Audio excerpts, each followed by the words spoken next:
ఏమయ్యా జగన్మోహన్ రెడ్డి, నీలో ఉన్న నాయకత్వ లక్షణాలు ఏమయ్యాయి? నీలో ఉన్న నాయకుడు ఏమైపోయాడు? నీలో ఉన్న ధైర్యం, తెగింపు ఎక్కడికి వెళ్ళాయి? ఒక్క ఓటమి నీలో ఇంత తీవ్రమైన నిరుత్సాహాన్ని కలుగజేస్తుందా? అదే ఓటమిని తలుసుకుంటూ రోజుల తరబడి ఇలాగే కుంగిపోతే ఎట్లా? నాయకుడు అనేవాడు ముందుండి నడిపించాలి. రా, జనాల్లోకి రా, జనాల్లో స్ఫూర్తి నింపు, పార్టీని మళ్ళీ మొదటి నుంచి నిర్మించు, పార్టీని కథన రంగంలోకి దించి ఉత్సాహంతో నడిపించు. నీ వెనక నడగడానికి కార్యకర్తలు చాలా ఉత్సాహంగా ఉన్నారు. కార్యకర్తలకి సరైన దిశానిర్దేశం చెయ్యి.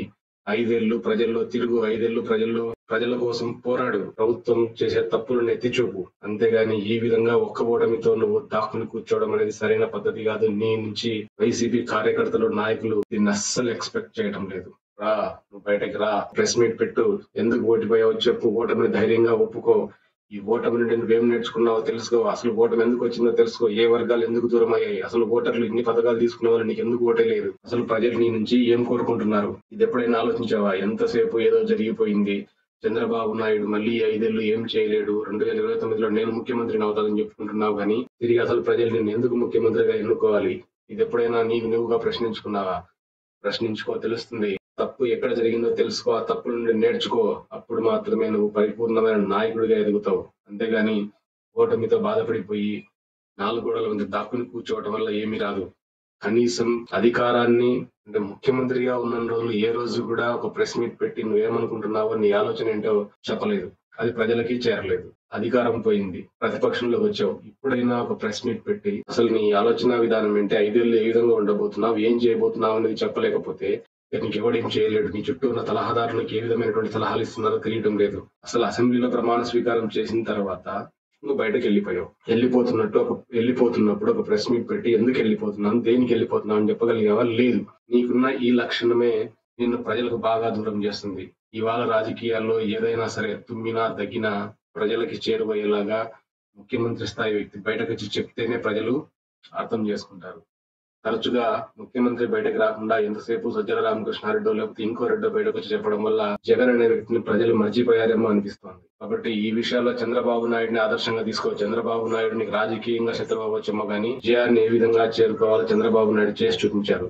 ఎందుకంటే రాజకీయాల్లో ప్రజలు నమ్ముకుంటే సరిపోదు. రాజకీయాల్లో టంకుటమార విద్యలు చేయాలి. రాజకీయాన్ని రాజకీయంగానే ఎదుర్కోవడం నేర్చుకోవాలి. ఇవన్నీ చంద్రబాబు నాయుడు దగ్గర నుంచి నేర్చుకో. ఎందుకంటే ఆయనకు అనుభవం చాలా పెద్దది. రాజకీయాన్ని ఎలా చేయాలో ఆయనకు తెలుసు. అవి చూసి యువకుడైన నువ్వు నేర్చుకుంటే చాలా మంచిది. ఎందుకంటే చంద్రబాబు నాయుడు కొన్ని విషయాల్లో తప్పవచ్చు, కానీ అధికారంలోకి రావడానికి ఇవాళ నాయకులు ఓన్లీ ఓటర్లను నమ్ముకుంటే సరిపోదు. అన్ని రకాల విద్యల్ని ప్రదర్శించాల్సి వస్తుంది. కాబట్టి చంద్రబాబు నాయుడు గారిని కొన్ని విషయాల్లో చూసి నేర్చుకోవడం కూడా తప్పేం లేదు. ఎందుకంటే రాజకీయాల్లో ఎదగాలి అంటే ఎవరో ఒకరిని గురువుగా తీసుకోవడం మంచిది. ఎందుకంటే మీ నాన్నగారు కూడా రాజకీయాల్లో రాటుదేలిన వ్యక్తి. ఎందుకంటే ఆయన జీవితంలో దాదాపుగా 30 ఏళ్లకు పైన ప్రతిపక్షంలో ఉన్నారు. కేవలం 7 ఏళ్లు మాత్రమే ఆయన అధికారంలో ఉన్నారు. బట్ ఆయన ప్రతిపక్షంలో ఉన్న ఏ రోజు కుంగిపోలేదు. ఆత్మవిశ్వాసంతో టీడీపీ పైన పోరాడుతూ అధికారాన్ని చేపట్టి ఆయన ముఖ్యమంత్రి అవ్వగలిగారు. నువ్వు కూడా అట్లాంటి పోరాట పట్టుబడి పెంపొందించుకో. కాకపోతే రాజశేఖర రెడ్డి గారు ఎప్పుడు కూడా మీడియా ముందు ధైర్యంగా వచ్చి మీడియా ముందు మాట్లాడేవాళ్ళు. బట్ ఆ లక్షణం నీకు లేదు. కాబట్టి నాయకుడు అనేవాడు ఎప్పుడు తన మనసులో ఏముందో, తను ఏం చేయబోతున్నాడో మీడియా ముఖంగా తెలియజేస్తేనే ప్రజలకు చేరుతుంది. ఈ విషయాన్ని నువ్వు తెలుసుకుంటే మంచిది. ఎందుకంటే నీ చుట్టూ చాలా మంది సలహాదారులు ఉన్నారు. బట్ ఆ సలహాదారులు నీకు ఏ విధమైనటువంటి సలహాలు ఇస్తున్నారో ఎవరికి అందుపట్టడం లేదు. అంతెందుకయ్యా, నువ్వు విశాఖపట్నంలో రుషికొండలో కట్టిన బిల్డింగ్స్ నీ విలాసాలకు ప్రభుత్వంతో కట్టుకున్నావని చెప్పి అన్ని పార్టీలు కూడదీస్తున్నాయి.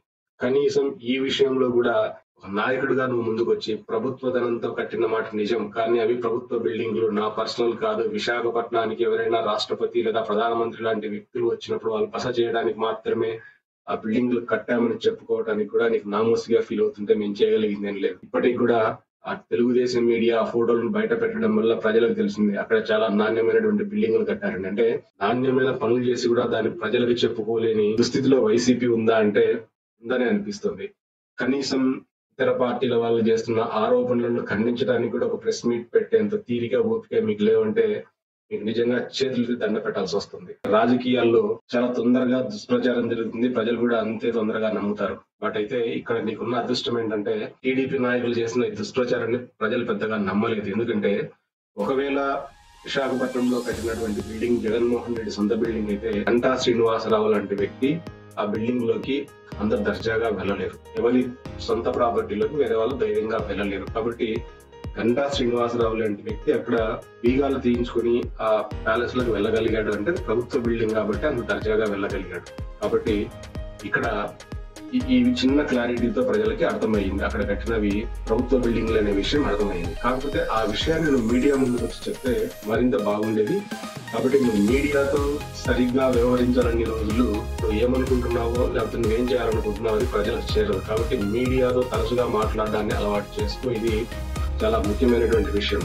అంటే రాజకీయాల్లో గెలుపు ఓటంలో చాలా సర్వసాధారణం. దాని గురించి ఎక్కువగా ఆలోచించాల్సినటువంటి అవసరం లేదు. ఎందుకంటే గతంలో నీకు 151 సీట్లు వచ్చినప్పుడు చంద్రబాబు నాయుడు గారు అయితే కుంగిపోతే ఇవాళ ఆయన పెద్ద మెజారిటీ సాధించే వాళ్ళు కాదు. కాబట్టి కూటమిని లెసన్ లాగా స్వీకరించు, నీ తప్పులేంటో గుర్తించు, తిరిగి కథన రంగంలోకి మళ్ళీ అధికారంలోకి వస్తాం.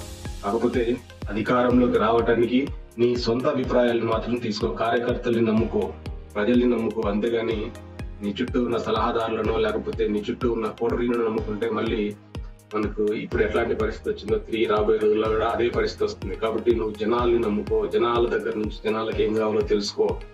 ఈ ఎలక్షన్స్ లో జనాలు నేను ఎందుకు దూరం పెట్టారు, ఏ కారణాల వల్ల పెట్టారు, అసలు ప్రజలు నీ నుంచి ఏం ఎక్స్పెక్ట్ చేస్తున్నారో నువ్వు తెలుసుకోకుండా ఇట్లా ఉండటం సరైనటువంటి విషయం కాదు. ఉమ్మడి ఆంధ్రప్రదేశ్ లో కూడా కాంగ్రెస్ కి ఒకసారి కనీసం ప్రధాన ప్రతిపక్ష కూడా రాలేదు. అయినా కూడా తిరిగి వైఎస్ రాజశేఖర రెడ్డి గారు కాంగ్రెస్ పక్షాన పోరాడి కాంగ్రెస్ ని 2 సార్లు అధికారంలోకి తేగలిగారు.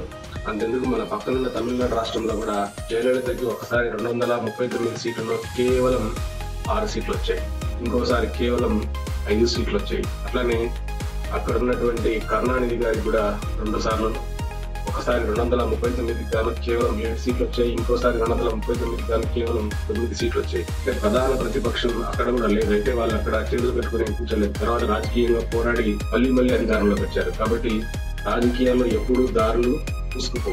నాయకుడు ఎలా ప్రతిస్పందిస్తాడు, నాయకుడు ఎలా ప్రజల తరఫున పోరాడుతున్నాడు అనేటువంటి విషయం ఇంపార్టెంట్. దాన్ని ఆధారంగా చేసుకునే ప్రజలు నాయకుడిని ఎన్నుకుంటారు. కాబట్టి ప్రజా సమస్యలను గుర్తెరిగి ప్రజల్లో పోరాట పట్టిన చూపితే నిన్ను మళ్ళీ నాయకుడిగా ఎన్నుకోవడానికి ప్రజలు ఏమాత్రం సందేహించరు. కాబట్టి నీ నాయకత్వ లక్షణాలను ముందు ప్రజలకు చూపించు. నువ్వు ముందుండి ప్రజలను నడిపించు, ముందుండి కార్యకర్తలు నడిపించు. నువ్వు చేయాల్సిన పనిదే.